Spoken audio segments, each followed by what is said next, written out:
Wander Franco is getting paid. Good for him. And I have a few philosophical questions about the concept of what we're looking for in a ballpark. This is Locked On MLB.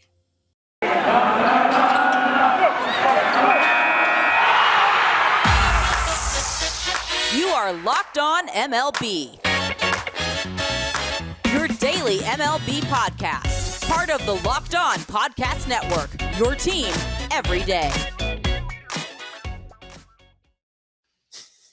Hello, baseball fans. Welcome to Locked On MLB. And thank you for making Locked On MLB your first listens. We're available on all free podcasting catchers. This is the daily podcast. We talk about all of Major League Baseball. I'm your host, Paul Francis Sullivan. As you can tell right there, you can please call me Sully on today's episode, which is also being dropped on the 24th day of November 2021. We have two episodes this day. I'll explain that in a minute. We're going to be talking about the Wander Franco signing and my thoughts on stadiums in general, because we've got two major stadium crises that we need to fix, especially with a looming lockout coming about. And I think maybe we can change some of our thinking to make this not so complicated. Bear with me. We're available, as we said, here on YouTube, all your podcast and catchers. And you can follow us on Twitter at Locked On MLB Pod. Same handle on Instagram. I'm your pal Sully. I'm at Sully Baseball. You can tell right there on Twitter, Sully Baseball Podcast on Instagram. Send me tweets. It's going to be an off season. It could be a long, cold off season if we have a lockout. So I never have a lack of things to talk about in terms of baseball, because that's how my brain is wired. But if you have anything you want me to talk about, any requests, any topics or anything like that, please feel free just to send them out. Now, that being said, why am I dropping two episodes on this Wednesday? Well, because I have a Thanksgiving episode, which is prepared and it's ready to go. This will be played on Thursday. And, I'm going to try to take the weekend off. I'm going to try to just take the weekend off and not do any podcasts. And, I may wind up doing a few, but I want to make sure it's not, I get my 5 in this week. Now, my original plan was to do something evergreen that we drop on Friday, because I already did the thing that I recorded about the modifications that I made for the suffering index. But there were some pieces of news that popped up on late Tuesday, early Wednesday, that I didn't want to neglect. So I figured, well, why not just drop this later in the day on Wednesday, and therefore you have the Thursday episode, boom, Friday, Saturday, and Sunday. As I said, I may just wind up recording other episodes, but I want to make sure you got your 5 in. And I think you're going to really like tomorrow's episode. It's already recorded and edited and everything like that. So I think you're going to enjoy what I did for Thanksgiving. It's a little bit about memories and how we watch baseball and how we keep memories and everything. And you know what? And I hope you all have a nice Thanksgiving. And I'm not going to dictate to you how you have your Thanksgiving. I'm not going to say, I hope you're surrounded by family and people, because some people don't want to be surrounded by family. I happen to be lucky. I happen to have a great family, and people love each other, and both sides of the family and in-laws and everything like that. And we get along, and it's for the most part really nice. And we had losses this year and everything, and so that it's going to feel that way for me. Not everyone has that. Some people have bad family situations. Some people just want to be with friends. Some people, and believe me, I get this feeling. Some people just want to be alone for a little bit, and that's where they want to give thanks. So either way, however you want to celebrate Thanksgiving, that's how I hope you get to celebrate it. Okay? And let's avoid tension. Let's avoid the things that make us angry. I'm going to be having Thanksgiving dinner with some people whose political ideas do not always align with mine. And so I've made a promise to myself. And if they listen to this podcast, they'll know that too. I'm not going to make a grand pronouncement. I'm only doing it publicly on the podcast and on YouTube. I am not going to talk about politics, because my politics don't align with them. I'm not going to talk about religion, because believe me, those don't line up. And I'm not going to talk about Star Wars, because that's going to trigger my kids. Okay? I'll talk about any other topics except those three. And maybe we should all try to say that we're going to avoid making Thanksgiving angry. That should be my red hat. You know, make Thanksgiving not angry. Anyway, I'll tell you who's going to have a really great Thanksgiving is Wander Franco's family. I don't know what his marital situation is or what his situation is in terms of his home, but it looks like he is on the verge of agreeing to an 11-year extension. Now, I can't.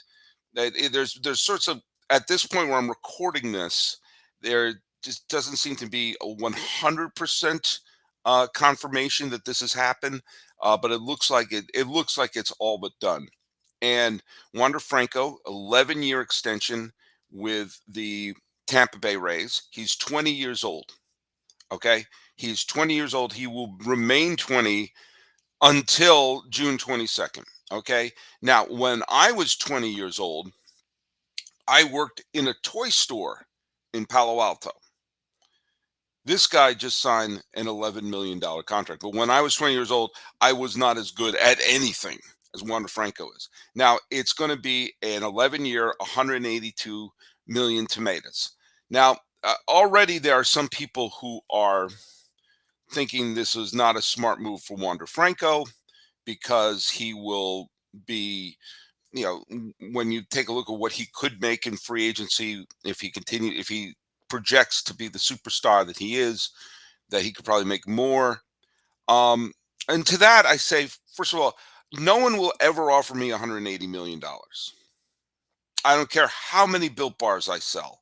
No one's going to say, Sully, here's 180 million tomatoes. Here you go. What do you want to say?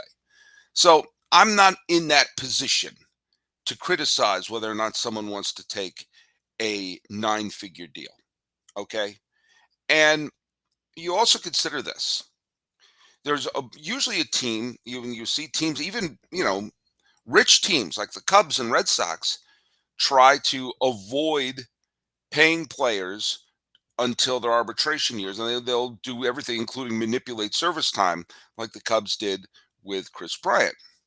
Well, the Rays have said, hey, look you're going to be making more the first 4 or 5 years than you would have normally. And that may mean you make less later, but in the end, we're going to be paying you your worth throughout your prime.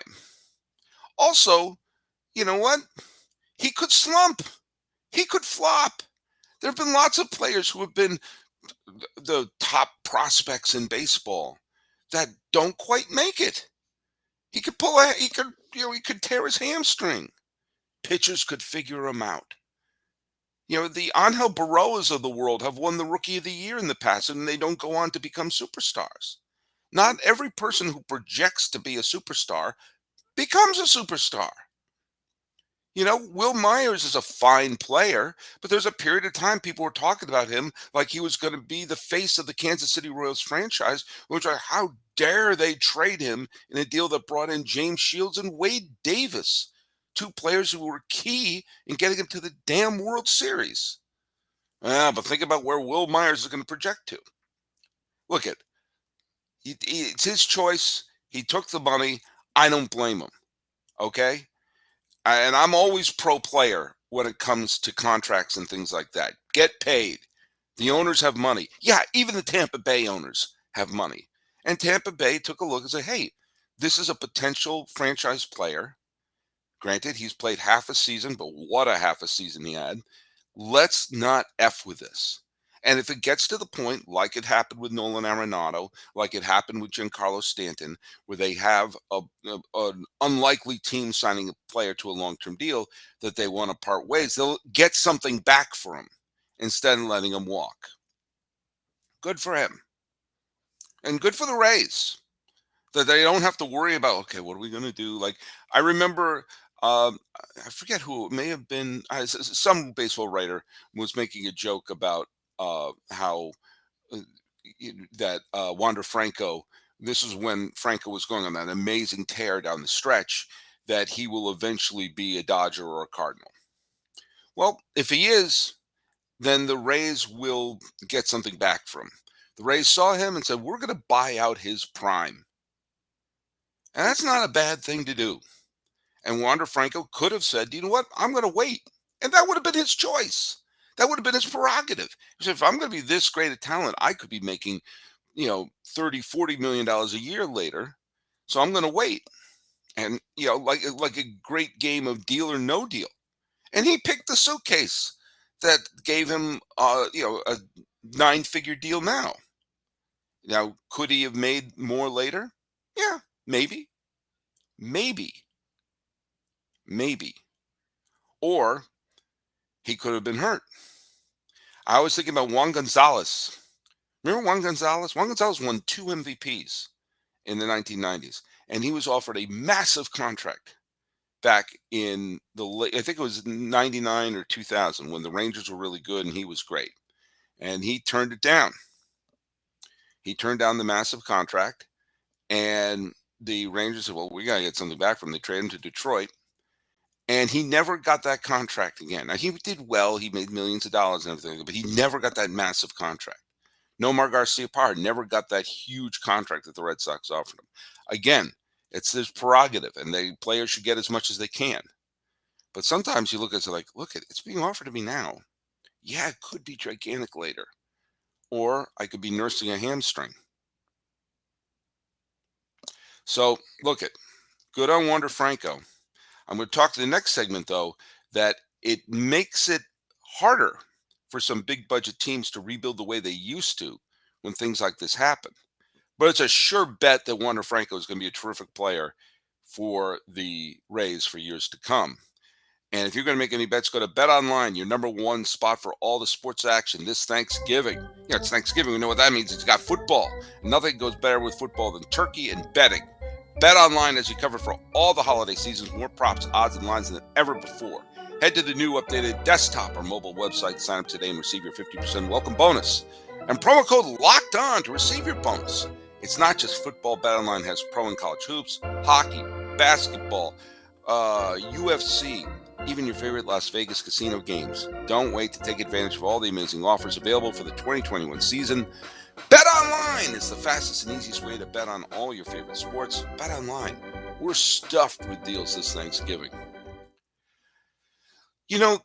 There's a way that teams used to build the super teams of the late 90s, 2000s, which would be basically gobble up star players via free agency. And that's become really, really hard to do when teams figured out what the Rays figured out. They're better off just paying Wander Franco now. Just get him signed now. Don't let him walk. As I said before, if you're going to have to make these moves, don't have it that they just walk via free agency.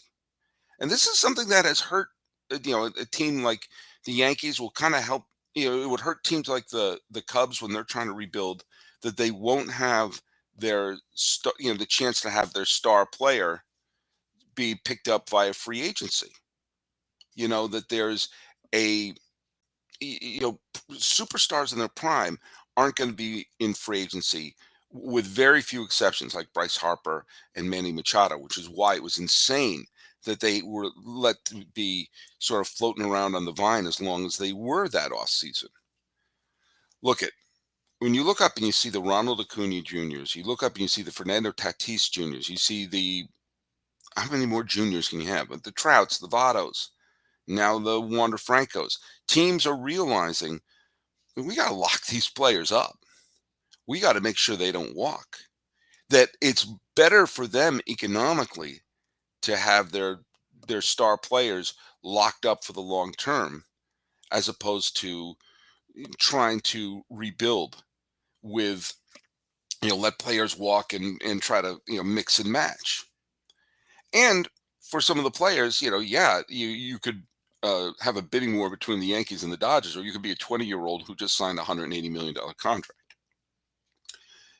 This is, of course, some of this is the optics that will make some of the salary negotiations and some of the collective bargaining negotiations look like it'd be bad optics for the players, as they were trying to get more and more from the owners. And the owners say, hey, look, we're throwing these huge salaries around. Of course, realizing there's a middle class of players who get off in the shaft, and there's a bunch of minor leaguers who aren't even being paid a living wage. I do think there has to be a salary floor. I think there has to be some incentive for putting a watchable product on the field, to not have a glorified minor league team on the field. But hey, it also means that some of the smaller market teams, the supposed smaller market teams, can keep some of their stars for a longer period of time. That's not bad for baseball either. That's not bad to identify Wander Franco with the Rays or Fernando Tatis Jr. with the Padres. That's not bad to be able to say, hey, these are the players that are going to be around here for a little bit. When you put your flag in the sand. If you're a Padres fan, you can buy that Tatis Jr. jersey. You can buy that Franco jersey if you're a Tampa Bay fan. Now, if it doesn't work, it's a gamble for the Rays. This is a gamble for both sides. The Rays are counting on him being the star that he appeared to be for half a season. But there are a lot of Greg Jeffries out there, people who are stars for half a season who don't become the superstars that they're projected to be. Projections can be weird. You know, it's not. I forget who said, a writer was saying that baseball development is not always linear. Sometimes there's a roundabout way of getting there. But to rebuild via free agency and via the superstar route is not going to be as easy as it used to be for some of the big market teams that are used to gobbling up players. Hey, there's another person who's going to have a really great Thanksgiving, and that's Steven Matz. And good timing on Steven Matz, who signed a 4-year deal worth 48 million tomatoes with the St. Louis Cardinals. Matz had obviously was a big part of the team. He sort of exploded on the scene late in the 2015 season and became beloved to Mets fans for his solid performance that helped them get into the World Series. Um, and had one or two decent years with the Mets, but never became the big star. The former second round pick from Stony Brook was a local product, and he wound up being dealt to the Toronto Blue Jays after a pretty lousy COVID-ridden season of 2020. And he had a really great year for Toronto. Man, it is weird that the Blue Jays, who had Matz, who had Ryu, who had the Ray, the Cy Young Award winner, all that great hitting, didn't make the postseason. And this is a blow for Toronto. Now, whether or not he's going to be a terrific pitcher 4 years from now, I don't know. I think it's going to be a good fit in St. Louis, where they're not asking him to be the ace. They're not asking him to be the stud of the team. He's asked to be the depth on their pitching staff, which I think will be a good one. I think the Cardinals are going to be a contender this year. And, the Blue Jays now have to knuckle down to bring back Ray. They can't afford to lose both Ray and Matz, because the Jays have a window of opportunity that's now. The Jays have a team that if they make the postseason and they can keep a Ray and they can keep one of their really good pitchers and somehow find a way to replace Matz and his production, they could be a legitimate contender to win the American League pennant, offset the Astros, Red Sox, and White Sox and Tampa Bay Rays. But they can't afford to let that pitching depth go. So kick the tires on Sonny Gray. Kick the tires on some of the players that the A's may be dealing with. Blue Jays, you've got one of the most exciting teams in baseball, but you're in a very precarious situation. Then you could lose one of your MVP candidates in Simeon, your Cy Young Award winner in Robbie Ray, and you've already lost one of your pitching stars. We showed that Tampa Bay was able to open up the vault. Toronto is a big market city. Toronto's a huge city, and they've got all of Canada. The Blue Jays used to be one of the big spenders. At least they were in the 1990s, early 90s. Act that way. You have a window of opportunity now and a chance to fill up the Rogers Center. Have 50,000 some odd people screaming. It'd be like the days of, forget even going to the days of Joe Carter and Robbie Alomar. Let's go to the days of, Bautista and Encarnacion. Remember how fun that was? You're on the verge of doing that. Don't let too many more of these players slip away. I don't know what kind of compensation you get back from a draft pick here or there, but you need more than that. The window of opportunity is now. So build up your energy. And if you need some help to give yourself a little boost, get yourself a Built Bar.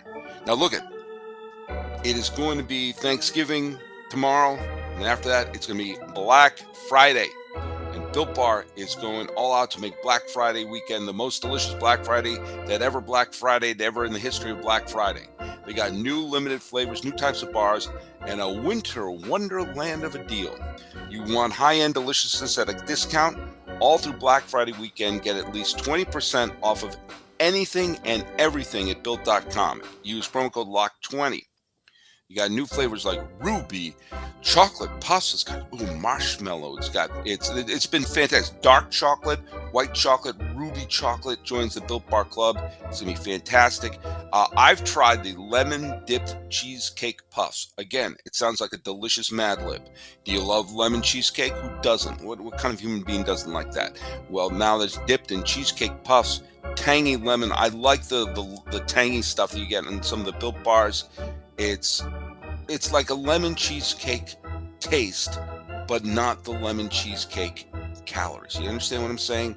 You've got the Built Crave Bar. A Built Bar Black Friday weekend isn't complete without the word free. So buy any box of Built Bars through Sunday. Get 2 of their brand new candy bars, Built Crave, for free.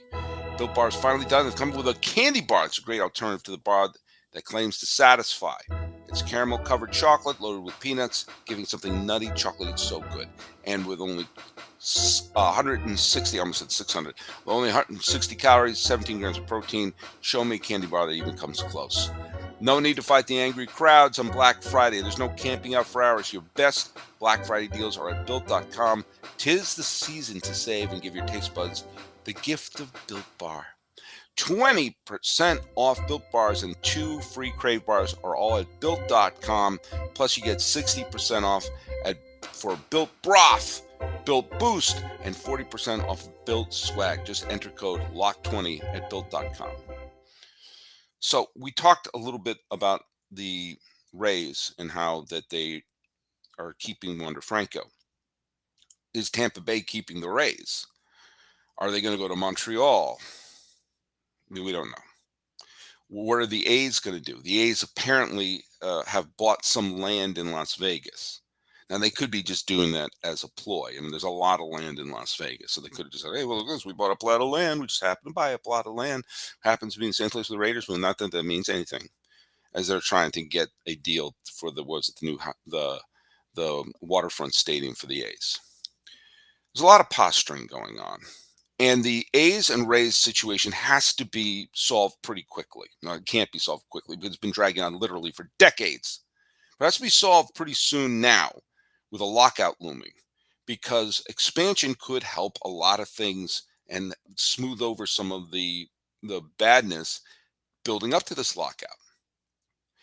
For example, the players union could like having all those new jobs. For example, the owners would like having 2 new franchises where they're paying the expansion fees. That's a lot of money on both sides that could make them smile. Plus, you could do things like you can align things differently with 32 teams. It's been, as I said, it's been the longest we've ever gone without an expansion since the first expansion in 1962. So baseball is due. There are some markets that could pretty much support teams that we know. There could be one in Portland. There's got to be one in either Charlotte or Nashville. Montreal might be able to save the team, but you first have to figure out what's happening with the Rays and the A's in their stadium.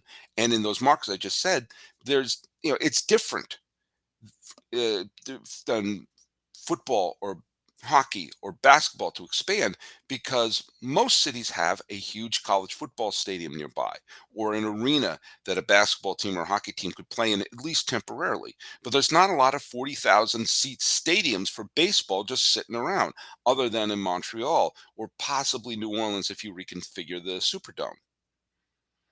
But here's my philosophical question. Why do we need a 40,000 seat stadium? Seriously. Why is that the prerequisite? Why couldn't a 15,000 or 20,000 seat smaller stadium work? Why does it have to be one of these gigantic behemoths?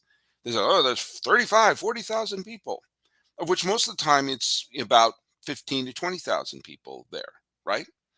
You go to most stadiums, with a few exceptions, but most stadiums, most games, you're going to get 15 to 20,000 people there. And a lot of times you see those empty seats and everything, it doesn't look good. If you got 15 to 20,000 people coming per game, why not have a stadium that makes that look impressive? Granted, it's a little rough to make that question at a time when we're still should be doing some social distancing and wearing your mask.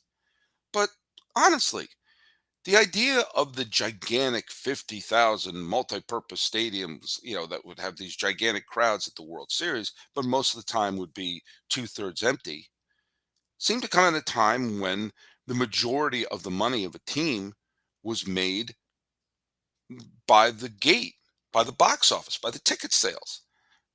Well, that's not really the case anymore. The Tampa Bay Rays make good, solid money because they have good television ratings. They got a high viewership. They just don't have a high attendance. And it seems that most of the teams make most of their money through their media deals and their television deals and all the other deals they have out there for people to watch it outside of taking the ticket and buying the foamware number one fingers and the nachos and the big plastic cups. We seem to be stuck in a mentality where we're back in the days of Charles Comiskey, bottling his own soda so he can make some extra money in concessions and worrying about the money at the gate as opposed to the money being made elsewhere. The paranoia about cutting down the ticket sales kept teams from putting games on the radio because, oh, we don't want to have people listening to the game. We want them showing up to the ballpark. But then they found out that they actually had expanded their fan base, that people could follow the game. The same thing happened with television. Same thing's happening now with the internet. Well, if that's the case, and if the thing that's hamstringing the A's, the Rays, and expansion are how do you build these stadiums? Certainly been the case for the A's. What if you build a smaller stadium? I mean, if it's a television show, and that's what it is, face it, how many games do people go to? I'm as big a baseball fan as you're going to meet. I went to 4 games last year. 4. I'm not going to 81, 82 games. Most of the time I'm watching them, or actually most of the time I'm listening to them. I prefer to listening to baseball games because that's the way I'm wired. But if you could say, hey, it looks great when you have a bunch of people there and it doesn't look like there's, when someone hits a foul ball and it goes clunk, clunk, clunk, clunk because there's so many empty seats. And, down the stretch in September, forget about it. If your team's out of contention, it looks like one of those times when the high school plays their championship game in a stadium and it's totally empty. Why fight that? Why does it have to be a giant stadium? Why can't the A's build a 15,000, 20,000 seat stadium that doesn't have the upper decks and everything like that? Why can't the Rays do that in downtown? If it's the size of the stadium and the cost of that, why not make a smaller stadium? Why can't Nashville use their wonderful minor league stadium that they have and maybe put 5,000 additional seats on it? And then boom, have it play there. It's packed. It's packed every day. It's like when I'm doing comedy for years and years. I would much rather play a small, compact stadium, a club, as opposed to a huge theater where there's all these empty seats. Optically, it's better. Probably be cheaper to build. And if you're making most of the money elsewhere, then you're essentially making a television show. And believe me, I've worked on television shows where they try to pack the audience. So it's a philosophical question. If the A's and the Rays need a new stadium, and we're going to expand to, let's just say, Nashville, the behemoth in Montreal is sitting there. But the big problem is, we got to build a new stadium. There's plans for this 40,000 seat stadium, this 35,000 seat stadium. Why not a smaller park? Why not something a little smaller and more intimate? That's easier to build and easier to maintain. Why? Why is that a hard pill to swallow? I don't know. I'm throwing that out there. I'm throwing out there right now. Tell me why it needs to be a 35, 40,000 seat stadium when that's not going to be the crowds usually, and it'll be optically better. It might be easier to build. And in the end, I don't know, could make it easier to be the expansions and to create the situation we need for the A's and the Rays. But hey, it's easier for me to do these podcasts, and I hope everyone has a wonderful Thanksgiving. I have an episode going on for Thanksgiving, and we'll see which ones, if I drop any new ones this weekend. But in case I don't, have a great Thanksgiving weekend. Thanks for making Locked On MLB your first listen. Have your second listen be Locked On Bets, which takes care of all your gambling needs with your boy Q with expert analysis from Lee Sterling. This is your second episode on the 24th day of November 2021 of Locked On MLB. I'm your host, Paul Francis Sullivan. Please call me Sully.